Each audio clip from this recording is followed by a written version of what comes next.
Hi, I'm Paul Rudd, and I play Scott Lang, better known as Ant-Man. In my latest movie, Ant-Man and the Wasp: Quantumania, I get to explore the quantum realm.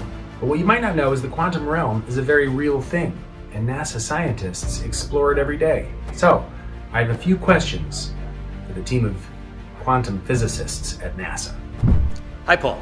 My name is Dr. Ethan Elliott, and I'm a quantum physicist working on the Cold Atom Lab, NASA's first quantum science laboratory in space. And I'm excited to answer your questions. But first, what is quantum science? Well, quantum mechanics describes our universe on the smallest scales, where tiny particles can also behave like waves, meaning they can be in two places at once, or they can move through each other. Now, what questions do you have for me? How does quantum science impact our lives here on Earth? Quantum science is behind many of the technologies that we use every day, including your phone, computer, GPS, or even MRI scanners for medical imaging. In the movies, you can shrink down and go into the quantum realm. We can't do that. But what we can do is make the quantum realm itself bigger. And this is the purpose of the Cold Atom Lab, which orbits the Earth inside the International Space Station. Secondly, how can NASA's quantum science help unlock some of the universe's biggest mysteries? In recent decades, scientists have come up with a new way to study the quantum world. Using lasers and magnetic fields, the Cold Atom Lab can create macroscopic quantum objects.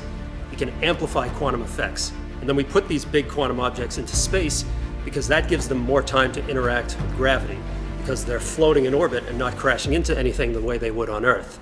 And we care about new ways to study gravity because dark energy, dark matter, those are just words. They're names for gravitational effects that we don't understand.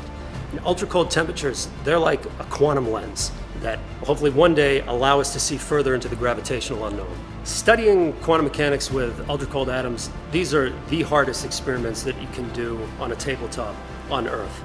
And they're even harder to do in space. With the Cold Atom Lab now operating in space, some of the achievements that we've been able to demonstrate so far are creating the first macroscopic quantum object in orbit. We've created the first quantum bubbles, which cannot be done on Earth. And we've recently created two simultaneously existing Bose-Einstein condensates, two large quantum objects with which we can form exotic molecules or perform new experiments of gravity. For everything that we do know about quantum mechanics, there's a lot that we don't know. And space opens up new avenues to explore these. Thank you, Paul, for your interest in this deep dive into the quantum realm. Hopefully together we can inspire the next generation of quantum superheroes to help us continue to explore the unknown.